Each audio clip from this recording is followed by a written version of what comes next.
Хөлдөж өгсөн их хүү хоёрын сүнс хөхөзүүрийн даваанд нэг хэсэг оргонсон. Завхан аймгийн хөхөзүүрийн даваа гэж хүммалт хишиг буйнаа харамгүй хайрлсан баян сайхан хангай бий. Харин нэгэн цагт тэр хавийн газрыг гүйдэлтэй болсон гэж ярьдаг байсан ч өдгөө ийм тийм гэхээ болсон аж.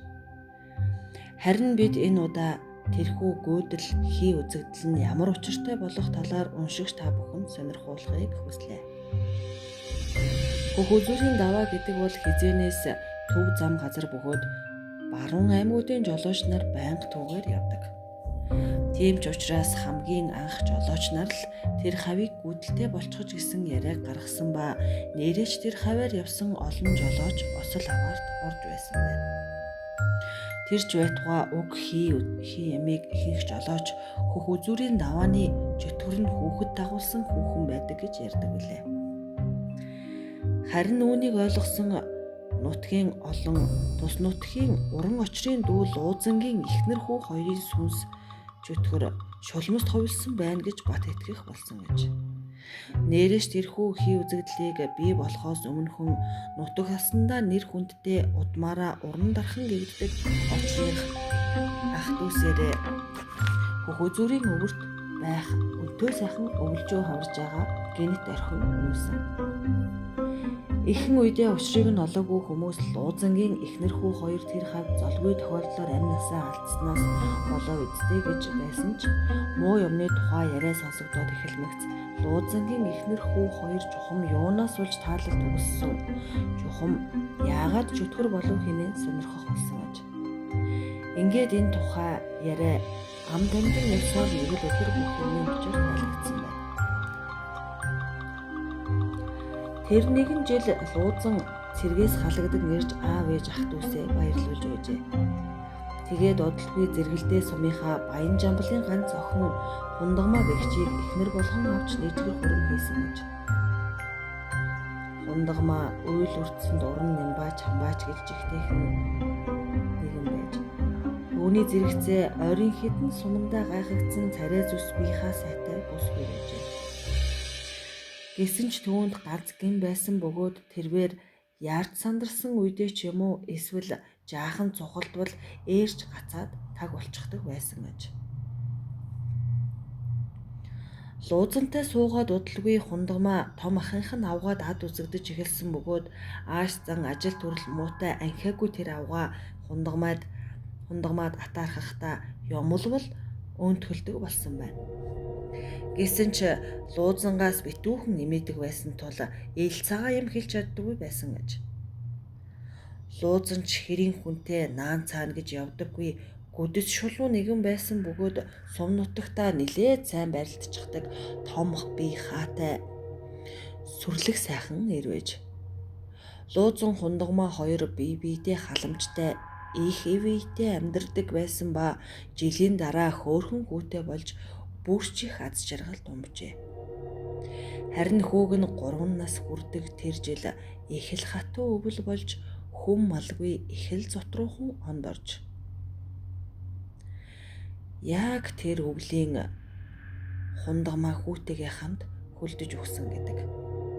Харин чухам юу болсон бэ гэвэл 2-3 өдөр шуурсан цасан шуурганаар адуу нуруудаад явчихсан тул Луузан адуундаа араас нь морджээ. Тэгээд тэрвэр хэд хоног сураггүй болсон юмсанж. Энэ үед мөнөөх ахынх нь авгай Хундагмааг байнга гоочлон эр нөхрийнхөө толгойг залгиж байгаа эргүү гацаа инээ тэрэ гэж дуудах болсон байна. Хундагмаа ихэндээ юу ч хэлдэггүй байсан ч сүүлдээ төвчээр нь алдарч хэрэлдсэн боловч хэдэн үг хэлээд л ээрч гацсан хэрүүлж авгаан бах тавыг хангажээ.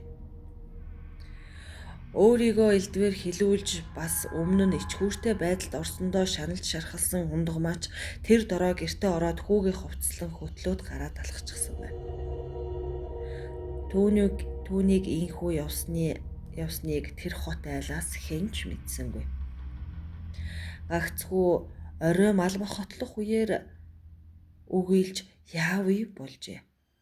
Гэсэн ч хөөрхий бүсгүй тэр шөндөө хүүгээ тэрэн хадны ёроолд хөлдөж өгсөн байж. Ингээд л тэр хавь гүйдэлтэй болсон гэж. Тэр хоёртой анх тааралдсан жолоочийн яриагаар бол хөх үзүүрийн давхаар өгсөх үед гэнэт хүүхдээ хөдөлсөн нэг хүүхэн гараад ирж гар өргөхөөр нь суулгаад цааш хөдөлсөн байна. Тэгээд нилээн яваад хаа хүрэх гэж бууг нь асуутал юу ч хэлээгүй байна. Энэ үед хүүхэд нь түүн рүү хараад инээсэн гэдэг ба жолоочир хүүг өхөөрдөн хазарт нь хүртэл юу ч баригдаагүй аж. Тэгмэгц жолооч юу болохыг нь ухаарч ухаан алдахт өгчээ. Иймэрхүү маягаар олон хүнийг айлгасаар 4 жилийг өнгөрөөсөн бөгөөд энэ бүх хугацаанд уй гашууд автсан луузангийн ах дүүч тэрхүү хий үзэгдэл нь түүний эхнэр хүү хоёрын сүнс гэдгийг сонсхийг ч хүссэнгүй ийм тийм гэж ярьсан хүнийг бараг л барьж аваад балбахт өгдөг байж. Харин зуны нэг өдөр луузангийн садангийн нэг хүн хуучин өвөлжөгөө ирэхээр очтол өвөлжөөнийхөө бууцан дээр нэг жаахан хүүхэд тоглож харин цаахан талд нь нэг эмэгтэй хүн юм түн тонгоож харагджээ. Дөхөж очиод хартал хоёулаа үстэй дээлтэй байсан ба яахаарахгүй луузангийн эхнэр хүү хоёр гэж. Өнөө залуу тэр чигээрээ гэртээ давхин гэрж үдсэн харснаа хэлэх үед л луузангийнх нь нэг юм итгэж ламхард ханджээ. Тэрхүү явдлыг сонссон ламтан нилээд удаан үзээд луузанд хандан "За хүү минь, чи л тэр хоёрыг аргалах юм байна да. Хөөхий ихнэр чинь аавындаа очих гэж зүтгэж гарсан юм байна. Одоо чи л аргадаж хүргэж өгдөө" гээд арц хүч өгөн майн мэгзэн зааж өгчээ. Ингээд луузан ламын хэлснээр нэг гүжрмэг жолоочтой хамт харвай бүрий болох үед хөх үзүүрийн давааны өвөрт иржээ. Харин энэ үед өвөлжөөний зүгээс эхнэр нь хүүгээ хөтлөн гараад ирсэн байна. Тэгээд гар өргөх үед суулгаж аваад замдаа юу ч ярилгүй майнаа унссаар яваад шүн дундын үед эхнэрийнхээ аавыг нутаглаж байсан газар ирэхэд мөнөөх хоёр хий үзэгдэл буугаад алга болчихсон гэдэг. Тэр цагаас хойш хөх үзүүрийн даваа гүйдэлтэй болсон гэгддэгч хүмүүс тийшээ нээх их явахгүй хിവэрэл байгааж.